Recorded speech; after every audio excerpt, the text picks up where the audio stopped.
Hello friends, स्वागत है आपका आपके यूट्यूब चैनल स्पीडी पॉइंट में। तो दोस्तों, आज हम डिस्कस करने वाले हैं नई शिक्षा नीति 2020 के बारे में। उसके बाद हम डिस्कस करेंगे टेट में क्या क्या चेंजेस हो सकते हैं। नेक्स्ट हम बात करेंगे नई शिक्षक भर्ती के बारे में। नेक्स्ट हम बात करेंगे कि सिलेक्शन प्रोसेस क्या रहने वाला है। उसके बाद हम बात करेंगे क्या क्या चैलेंजेस होंगे। तो चलिए शुरू करते हैं। सबसे पहले नई शिक्षा नीति के बारे में जो लागू होने वाली है 2021 से ये लागू होने वाली है और ये धीरे धीरे लागू होगी, जो कि 2030 तक पूरे तरीके से लागू हो जाएगी। सबसे पहले इसमें देखते हैं क्या क्या है। सबसे पहले हमें इसमें जो 1 से 3 क्लास होंगे ये प्री प्राइमरी के लिए होंगी। इसमें प्री प्राइमरी होगा और 4-5 जो क्लास होंगी, ठीक है, तो 4-5 जो क्लास होंगी वो प्राइमरी के लिए चलेंगी। तो ये टोटल प्रोसेस है 5+3+4+3/4। अब इसको समझ लेते हैं। ये जो फर्स्ट से थर्ड के बच्चे होंगे इनके लिए प्री प्राइमरी और 4-5 इनके लिए प्राइमरी। तो ये पूरा हो गया कितना 5 का। तो अब 3 के लिए बात करेंगे। तो 3 के लिए 6 से 8 के जो बच्चे होंगे वो हमारे 3 टर्म में आएंगे, यानी क्लास 6, क्लास 7, क्लास 8। उसके बाद हम अब बात करेंगे 4 की। तो 4 में आपको क्या है 9th 10th 11th और 12th रहेगा। 9th 10th 11th और 12th रहेगा, ठीक है, जिसमें पहले क्लास 10th बोर्ड एग्जामिनेशन होता था। तो इस नई शिक्षा नीति में क्लास 10th बोर्ड एग्जामिनेशन नहीं होगा और सेमेस्टर वाइज यहाँ पे पेपर होंगे, जिसमें क्लास 12th में बोर्ड एग्जाम होगा, ठीक है, और ये भी सेमेस्टर वाइज यहाँ पे चलेगा। इसके बाद हम बात करेंगे जो हमारा इसके बाद हम बात करने वाले हैं, जैसे हमने अभी बात कर ली 5 की, 3 की, 4 की, ठीक है, और अब 3 और 4। तो इसमें क्या होगा कि 5 की बात समझ गए हम, 3 समझ गए, 4 समझ गए। अब 3/4 को समझना है। तो 3/4 में क्या है, जो ग्रेजुएशन कोर्स चलेगा वो 3 साल का और 4 साल का होगा, ठीक है फ्रेंड्स, 3 साल का और 4 साल का होगा। जिसमें पहले क्या होता था, किसी बच्चे ने ग्रेजुएशन में एडमिशन लिया और उसकी पढ़ाई पूरी नहीं, तो उसका ग्रेजुएशन पूरा वेस्ट हो जाता था। अब इसमें क्या है कि कोई बच्चा अगर 1 साल पढ़ के अपनी पढ़ाई को ब्रेक कर दे तो उसे 1 साल का सर्टिफिकेट कोर्स दिया जाएगा, ठीक है। अगर कोई बच्चा 2 साल का ग्रेजुएशन कोर्स करके ब्रेक कर दे अपनी पढ़ाई को, या उसकी पढ़ाई ब्रेक हो जाए किसी भी रीजन से, तो उसको डिप्लोमा का सर्टिफिकेट दिया जाएगा। अगर कोई कैंडिडेट 3 साल पूरा पढ़ लेता है तो उसको ग्रेजुएट डिग्री का सर्टिफिकेट दिया जाएगा। और ये ग्रेजुएशन डिग्री है ये 4 ईयर की भी होगी। तो 4 ईयर में क्या है कि जो स्टूडेंट 4 ईयर की ग्रेजुएशन डिग्री करेंगे, ठीक है, तो उनके लिए क्या है कि अगर ये बाद में एमए की पढ़ाई करना चाहे तो एमए उनको 1 साल ही करना पड़ेगा, ठीक है फ्रेंड्स।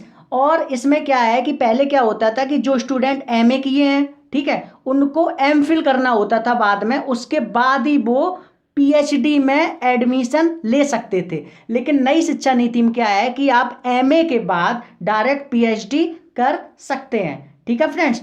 तो नई शिक्षा नीति को हमने समझा 5+3+4+3/4 के फॉर्मेट में। तो आशा करते हैं फ्रेंड्स आपको पूरी बात समझ में आ गई होगी, ठीक है। नेक्स्ट हम अब बात कर लेते हैं कि टेट में क्या क्या चेंजेस हो सकते हैं। तो सबसे पहले नई शिक्षा नीति में जो प्रावधान दिया गया है, ठीक है, तो उसमें क्या कहा गया है कि पेडागोजी जो सीडीपी का पोर्शन होता है, सीडीपी पेडागोजी का, उसको बढ़ाया जाए। पहला चेंज तो ये हो सकता है, ठीक है फ्रेंड्स। दूसरा चेंज है कि टेट को और कठिन बनाया जाए। टेट को और क्या बनाया जाए, कठिन बनाया जाए। दूसरा चेंज तो ये हो सकता है, ठीक है। तीसरा चेंज होगा फ्रेंड्स, वो हो सकता है कि सेक्शनल कट ऑफ जो जैसे 5 सब्जेक्ट आते हैं टेट में, तो सेक्शनल कट ऑफ की हर सब्जेक्ट में 60% लाना अनिवार्य होगा, यानी कि हर सब्जेक्ट में आपको 18 क्वेश्चन लाने होंगे, ठीक है फ्रेंड्स। और जो 5th चेंज होगा वो हो सकता है कि निगेटिव मार्किंग हो सकती है फ्रेंड्स, ठीक है। तो टेट में सबसे पहले इसमें टेट को और कठिन बनाया जाए। सेकंड चेंज हो सकता है कि सीडीपी के क्वेश्चंस बढ़ाए जाएं। थर्ड चेंज हो सकता है कि इसका जो सेक्शनल कट ऑफ है, ठीक है, उसको 60% किया जाए, जिससे हर पोर्शन में 18 मार्क्स आपको लाने होंगे। 5th चेंज है फ्रेंड्स, ठीक है, इसमें माइनस मार्किंग हो जाए, ठीक है। ये सारे चेंज टेट में हो सकते हैं। नेक्स्ट हम बात करेंगे नई शिक्षक भर्ती। तो नई शिक्षक भर्ती, जैसा कि हमको पता है, नई शिक्षा नीति ये फ्रेंड्स 2021 से लागू होने वाली है, ठीक है, और ये 2030 तक पूरी लागू हो जाएगी, ठीक है। तो नई शिक्षक भर्ती जो अभी फिलहाल में वैकेंसी आने वाली, जैसे जूनियर एडेड हाई स्कूल में वैकेंसी आने वाली है, ठीक है, और भी वैकेंसी आने वाली है, प्राइमरी में टीजीटी वैकेंसी आने वाली है। तो ये जो भर्तियां हैं ये पुराने हिसाब से होंगे, नई शिक्षा नीति के हिसाब से अभी भर्तियां नहीं होंगी। जब ये लागू हो जाएगी नई शिक्षा नीति, उसके बाद जो वैकेंसी आएगी उसमें नई शिक्षा नीति लागू होगी।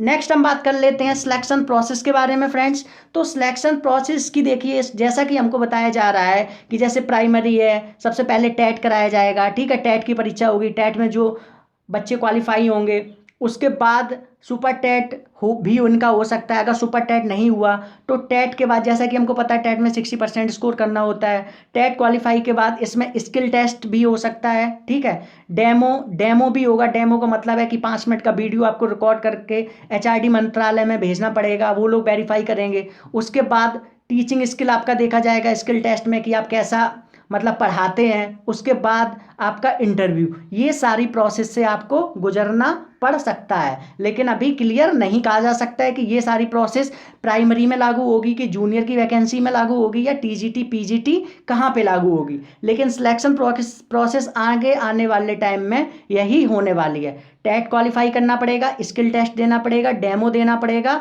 और इंटरव्यूज देना पड़ेगा, ठीक है। ये सारी सिलेक्शन प्रोसेस आगे आने वाले टाइम में आपको देखने को मिलेंगी। नेक्स्ट हम बात कर लेते हैं क्या क्या चेंजेस होंगे। तो नई शिक्षा नीति में देखिए क्या है कि जो कक्षा 5 के बच्चे हैं, कक्षा 5 तक के बच्चों को जो शिक्षा है उनको मातृभाषा में ही शिक्षा दी जाएगी। इसके लिए कोई प्रावधान नहीं होगा, ठीक है। कक्षा 5 के ऊपर वाले जो बच्चे हैं जैसे 9th 10th 6 7 8, इनको हिंदी पढ़ना कंपलसरी रहेगा और कोई भी कठोरता का पालन नहीं होगा। जैसे मैथ्स पढ़ना है, इंग्लिश पढ़ना है, कॉमर्स पढ़ना है, आर्ट पढ़ना है, ठीक है, तो बच्चा जो चाहे वो सब्जेक्ट इसमें पढ़ सकता है। तो ये आपको चेंजेस देखने को मिलेंगे। इसके बाद मैंने ग्रेजुएशन के बारे में आपको बता ही दिया क्या क्या चेंजेस होंगे। ग्रेजुएशन के बाद एमए कैसे होगी वो मैंने बता दिया। एमए के बाद पहले एमफिल होता था, अब एमफिल नहीं होगा, डायरेक्ट स्टूडेंट पीएचडी कर सकते हैं। जो 4 साल का ग्रेजुएशन करेंगे वो डायरेक्ट एमए में 1 साल का कोर्स कर सकते हैं। एमए उनके लिए 1 साल का ही होगा, ठीक है। 3 साल का ग्रेजुएशन जो करेंगे उनके लिए एमए कितने साल की होगी, उनके लिए एमए पूरा 2 साल की होगी, ठीक है। अब फ्रेंड्स बात कर ले नई शिक्षा नीति 2000 के बारे में, बीएड के बारे में। तो 12th के बाद जो बीएड होगा फ्रेंड्स वो होगा 4 ईयर का, ठीक है।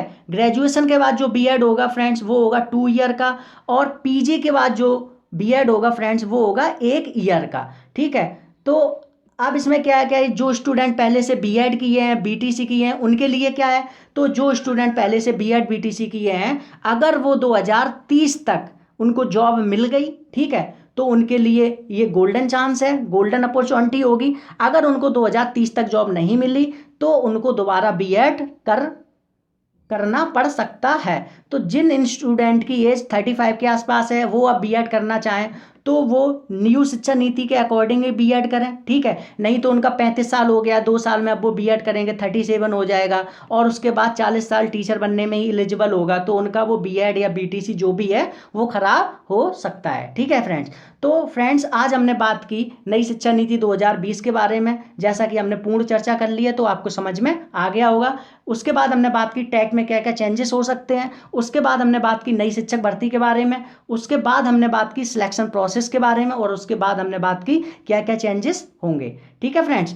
तो अगर आपको वीडियो अच्छा लगा हो तो वीडियो को लाइक करें, चैनल को सब्सक्राइब करें, जिससे आने वाले वीडियो की नोटिफिकेशन आपको आसानी से प्राप्त हो सके। Thank you for this watching.